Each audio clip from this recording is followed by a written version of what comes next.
Hello students, তোমরা দেখছো তোমাদের প্রিয় YouTube channel institute of school mathematics. আমরা ধারাবাহিকভাবে দশম শ্রেণীর বিভিন্ন অধ্যায়গুলো সমাধান করছিলাম।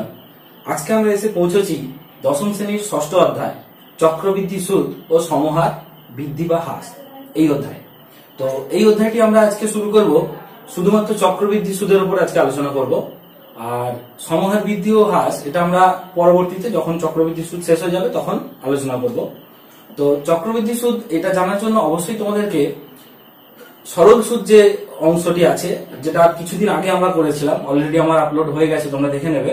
তো ওটা একবার তোমাদের দেখে নিতে হবে, কারণ ওইখানে বেশ কিছু ধারণা, আসল, সুদ, সুদের হার, সময়, সুদাসল, এই ধারণাগুলো এখানে কাজে লাগবে। আগের সঙ্গে এখানে খুব একটা বেশি তফাৎ নেই। তফাৎটা হচ্ছে মূলত সুদ কিভাবে গণনা হবে তার উপরই তফাৎ, কিন্তু ওই ধারণাগুলো কোন জিনিসকে কি বলে এগুলো জানা দরকার। তো আজকে আমরা চক্রবৃদ্ধি সুদের ধারণা নেব। অবশ্যই তোমরা ভিডিওটি শেষ পর্যন্ত দেখো এবং সম্পূর্ণ দেখো, না হলে কিন্তু এডুকেশনাল ভিডিও তো সম্পূর্ণ বুঝতে পারবে না। তো মাঝে মাঝে যদি দেখো বা স্কিপ করে করে যদি দেখো, তাহলে তোমাদের ক্লাসের প্রতি ইন্টারেস্ট থাকবে না এবং ক্লাসটা বোরিং হয়ে যাবে। তাই একদম শুরু থেকে শেষ পর্যন্ত সম্পূর্ণ দেখো। আশা করছি তোমরা একটা নতুন ভাবে চক্রবৃদ্ধি সুদকে দেখতে পাবে।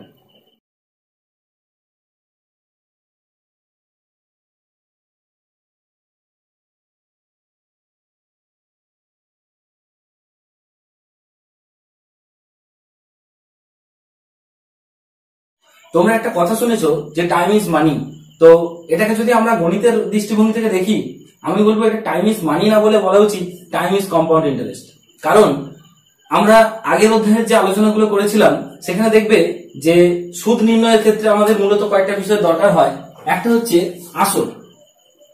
আসল বলতে বোঝায় যে পরিমাণ টাকাকে আমরা কোনো নির্দিষ্ট সময়ের জন্য কারোর কাছে ধার দিই বা কারোর থেকে ধার নিই, এইটাকে বলা হয় আসল। তো যেটাকে আমরা প্রিন্সিপাল বা পি দিয়ে ডিনোট করি। আচ্ছা, এরপরেই তোমাদেরকে সরল সুদের ক্ষেত্রে বলেছিলাম যে টাকাটা যখন আমি কাউকে দেবো তখন আমার কিছু একটা শর্ত থাকবে যে কিভাবে আমি টাকাটা বাড়াবো, তার একটা নিয়ম, যেটাকে আমরা বলি সুদের হার। যেটাকে আমরা কি বলি? সুদের হার। যেটাকে আমরা ডিনোট করেছিলাম যখন সরল সুদ করেছিলাম তখন আর দিয়ে। আচ্ছা, এরপরে আমরা একটা জিনিস করেছিলাম যে যখন কাউকে টাকাটা দিচ্ছি বা কারোর থেকে টাকাটা নিচ্ছি, আমাদেরকে একটা কথা দিতে হয় যে আমরা কতদিন পরে টাকাটা ফেরত দেবো বা আমি টাকাটা ফেরত নেব। তো এইটা যেটা কথাটা বললাম এটা হলো সময়। তো সময়কে আমরা বিভিন্ন সময় গণনার ক্ষেত্রে কাজে লাগিয়েছিলাম। তো সময় যখন আমরা সরল সুদ করেছিলাম তখন তাকে আমরা টি দিয়ে ডিনোট করেছিলাম, আর এখন আমরা এটাকে এন দিয়ে ডিনোট করব। এটা কিন্তু এককটা বছরে থাকবে, মানে সময়কে বছরে মাপবো। তো এইগুলো আমরা আগে জানা ছিল যে আসল, সুদের হার আর সময়। আর আসলের পরিবর্তে এই নিয়মে এত বছর পরে যেটা আমরা অতিরিক্ত পাই সেটাকে আমরা বলি সুদ। সুদটাকে আমরা কি দিয়ে ডিনোট করতাম? আই দিয়ে। তো এখানেও কম্পাউন্ড ইন্টারেস্টকে আমরা বা সুদকে আমরা আই দিয়ে ডিনোট করব। এবার এই সুদ আর আসল মিলে যেটা হয় তাকে আমরা সরল সুদের ক্ষেত্রে বলেছিলাম সুদ আসল। যেটা আসলে কি ছিল? এ দিয়ে ডিনোট করা হতো এবং এটা হতো কি আসলটা আর সুদটা মিলিয়ে এত টাকা। তো আমি তোমাদেরকে যে কথাটা বললাম এইগুলো সব হলো সরল সুদের যে ধারণা তার উপর ভিত্তি করে। কিন্তু যদি চক্রবৃদ্ধি সুদের কথা ভাবি, চক্রবৃদ্ধি সুদ আসলে কি?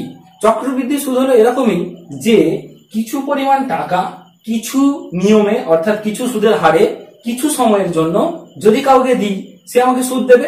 এটা তো সরল সুদের কনসেপ্ট।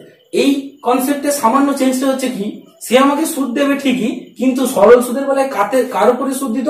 সুদ দিত এই আসলটার উপরে। আমি কত টাকা দিলাম তার উপরে সুদ দিত, মানে সুদটা ক্যালকুলেট হতো আসলের উপর। কিন্তু চক্রবৃদ্ধি সুদের ক্ষেত্রে কি হবে না, আসলটা মাঝে মাঝে পাল্টাতে থাকবে।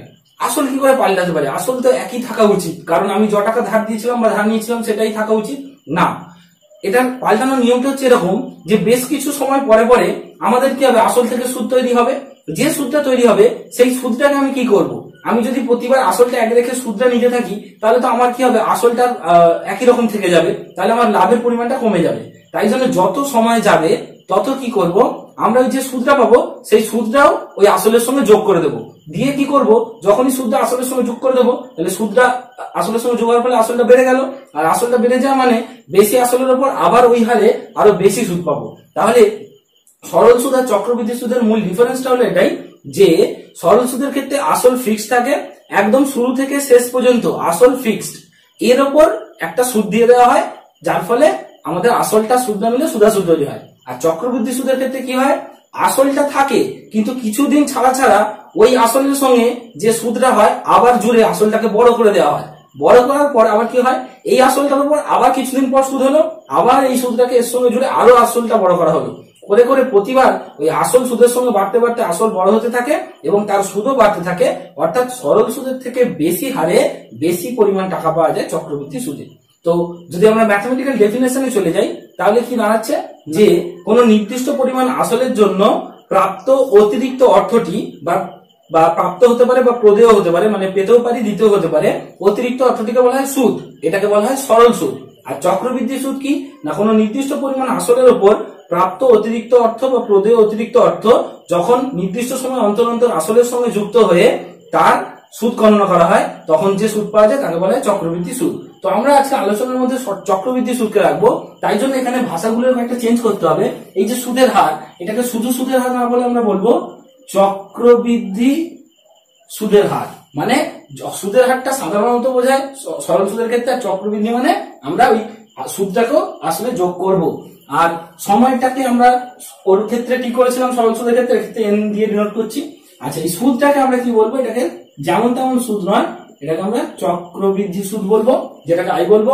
আর এই যে সুদ আসল, যেটা সরল সুদের ক্ষেত্রে বলেছিলাম সুদ আসল, এখানে আমরা এটাকে আরেকটা বলতে পারি যে সমূল চক্রবৃদ্ধি বলতে পারি। তো সমূল চক্রবৃদ্ধি বলা মানে বোঝাবে সুদ আসলের কথা। তো আমাদের আলোচনায় যা ফুটে উঠলো সেটা হলো অনেকটা এরকম, যে কোনো নির্দিষ্ট পরিমাণ টাকা কিছু সময়ের জন্য রেখে দিলে কি পাওয়া যায়, অতিরিক্ত টাকা পাওয়া যায়। অর্থাৎ টাকাটা টাইমের দ্বারা আরো বর্ধিত হয়, অর্থাৎ টাইম ইজ মানি। তো এইটাকে যদি আমরা আরো ডেফিনেটলি দেখি, বেড়ে আসলে বাড়েটা কোথায়, বাড়ে হচ্ছে চক্রবৃদ্ধি সুদে। তো টাইম ইজ কম্পাউন্ড ইন্টারেস্ট বা চক্রবৃদ্ধি সুদ। তো চলো আমরা এই রকম যখন ভাবে সুদ গণনা করা হয় তখন আমরা একটা অঙ্ক নিয়ে দেখে নিই যে কিভাবে বাড়তে থাকে। তো মনে করো আমরা আসলটা নিচ্ছি, পিটা হচ্ছে 200 টাকা। আচ্ছা, আমাদের সুদের হারটা অর্থাৎ 8টা, এটা আমরা মনে করছি 10%, মানে 100 টাকার 1 বছরে 10 টাকা সুদ দিতে হবে। এই হলো এই সুদের হারের মানে। আচ্ছা, সময়টা আমরা যেটাকে এন বলেছি সেটা মনে করো আমরা হিসাব করছি 2 বছর। এইটা টাকা আর এইটা বছর। আর আমরা চাইছি সুদটুকু নির্ণয় করতে কতক্ষণ পরে, 2 বছর পরে।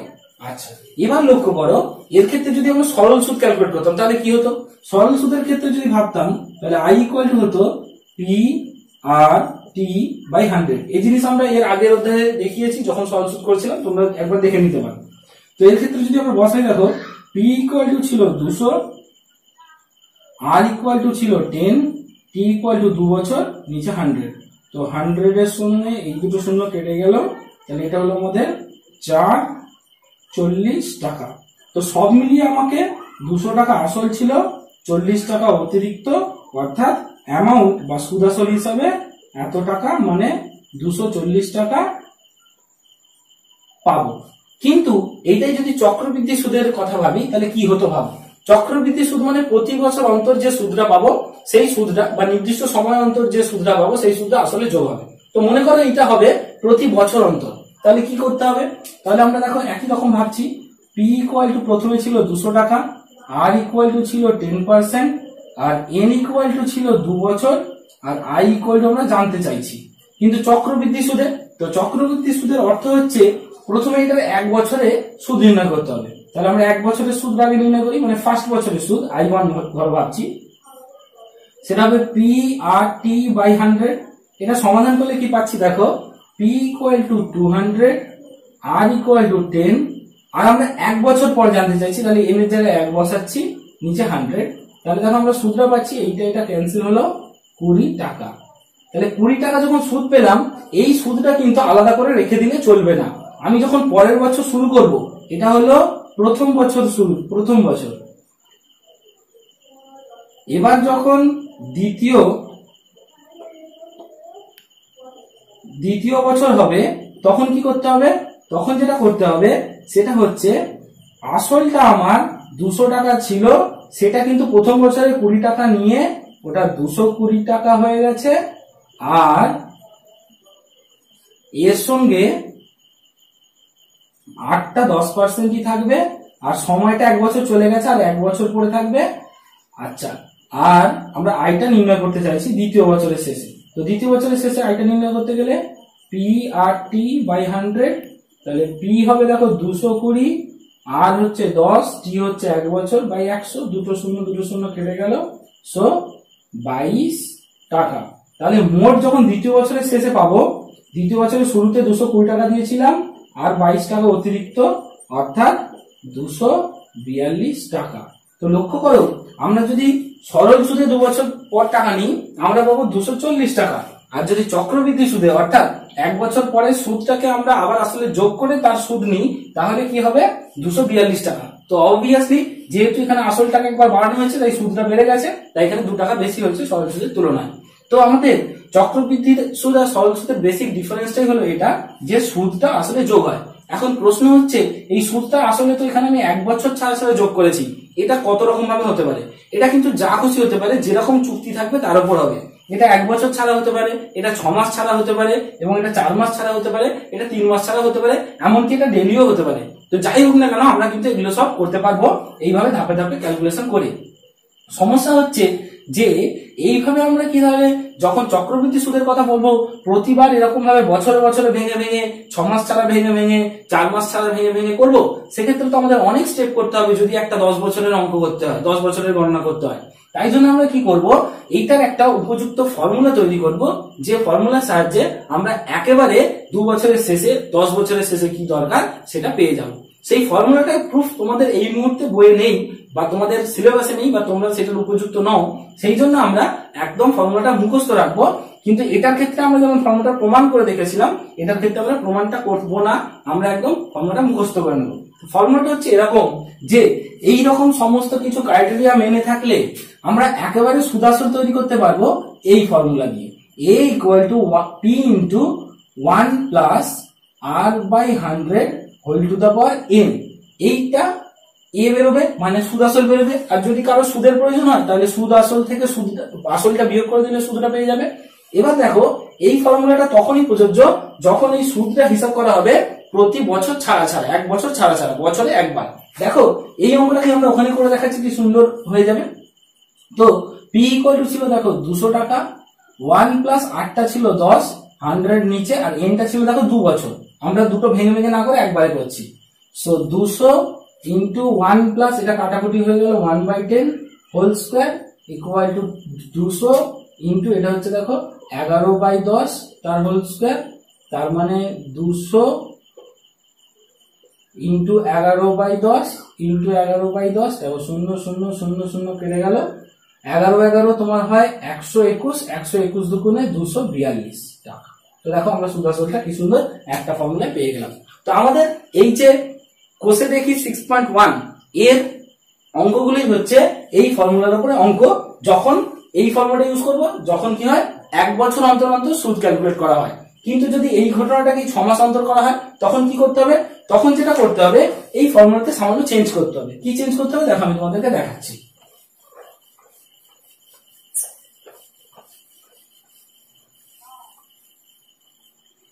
যেটা চেঞ্জ করতে হবে সেটা হচ্ছে এটা হচ্ছে সুদ 1 বছর অন্তর প্রদেয়, যদি 1 বছর অন্তর সুদ দেওয়া হয়। কিন্তু যদি এই ঘটনাটা এরকম করা হয় এটা হচ্ছে আমাদের 1 নম্বর। কিন্তু এটাই যদি এরকম করা হয় যে সুদ 6 মাস অন্তর প্রদেয়, সেক্ষেত্রে যেটা হবে ফর্মুলাটাই সামান্য চেঞ্জ হবে। a equal to p into 1 plus r by 2 into 100/100 whole to the power 2n। দেখো চেঞ্জটা হয়েছে, এই r এর নিচে একটা 2 হয়েছে আর n এর পাশে একটা 2 হয়েছে। এখন এই 2 সংখ্যাটা কোত্থেকে আসছে মনে রাখার জন্য তোমরা ভাবতে পারো যে 1 বছরকে যদি 6 মাস অন্তর ভাগ করা হয় তাহলে 1 বছরকে 6 মাস দিয়ে ভাগ করলে দেখো উত্তর হয় 2, মানে 1 বছর মানে হচ্ছে 12 মাস, 12 মাস মানে এটা কাটাকুটি করলে 2। এই যে 2টা আসছে অর্থাৎ 1 বছরকে 6 মাসে ভাঙা অর্থাৎ দুটো স্ল্যাবে ভাঙা, তাই জন্য এখানে 2 এসছে।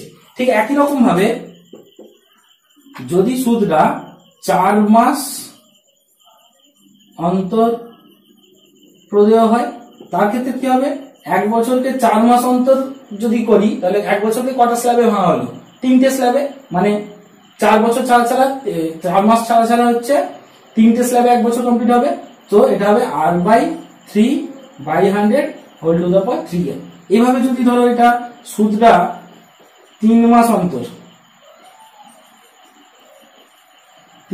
অন্তর দেওয়া হয়, তাহলে কি হবে, 3 মাস অন্তর করার মানে আমাদের কটা স্ল্যাবে ভাঙা হলো, 4টে স্ল্যাবে ভাঙা হলো। So r/4/100 to the power 4n।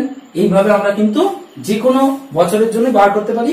এটা চাইলে প্রতিদিনে হলেও বার করতে পারবো, কিন্তু সেক্ষেত্রে ওগুলোকে মাসে কনভার্ট করে একটু কমপ্লিকেটেড ফর্মুলা আসবে। তো মূলত তোমাদের জন্য এই ফর্মুলাটা খুবই প্রয়োজন। আর 2-1টা অঙ্ক আছে এই 3টে ফর্মুলার উপর, তো এই 4টি ফর্মুলাতে অঙ্ক হবে। এবং মনে রাখার টেকনিকটা রাখবে যে এইটাকে মুখস্থ করবে, আর এগুলোকে দেখবে যে কটা ভাগে ভাঙা হচ্ছে বছরটাকে, যটা ভাগে ভাঙা হবে তটা ওখানে বসে যাবে, আর এতে বাই হবে, এমনিতে গুণ হবে। এইভাবে আমরা অঙ্ক করব। এবং পরবর্তী ক্লাসে আমরা বিভিন্ন অঙ্ক সলভ করে দেখবো, কোসেদেকি 6.1 এর সেই অঙ্কগুলো দেখবে আমরা শুধুমাত্র এই সমস্ত ফর্মুলাগুলো ইউজ করে সব অঙ্ক করতে পারছি, এবং প্রতিটা অঙ্ক একই নিয়ম ফলো করলে কিন্তু হয়ে যাচ্ছে, ঠিক যেমন সরল সুদের ক্ষেত্রে করেছিলাম। চলো দেখা হচ্ছে পরের ক্লাস ভিডিও। আর যদি তোমাদের এই ক্লাস ভিডিওটি ভালো লেগে থাকে, অবশ্যই তোমাদের YouTube channel institute of school ম্যাথমেটিক্সকে সাবস্ক্রাইব করে নিও, বেল আইকন সেট করে রাখো, যাতে ক্লাস ভিডিও সংক্রান্ত লেটেস্ট নোটিফিকেশন সবার প্রথম পাও। এবং লাইক ও শেয়ার করতে ভুলো না, তোমার বন্ধুরাও এই ভিডিওগুলি থেকে যাতে উপকৃত হয়, তার জন্য অবশ্যই ভিডিও লিঙ্কগুলি শেয়ার করো। দেখা হচ্ছে পরের ক্লাস ভিডিও।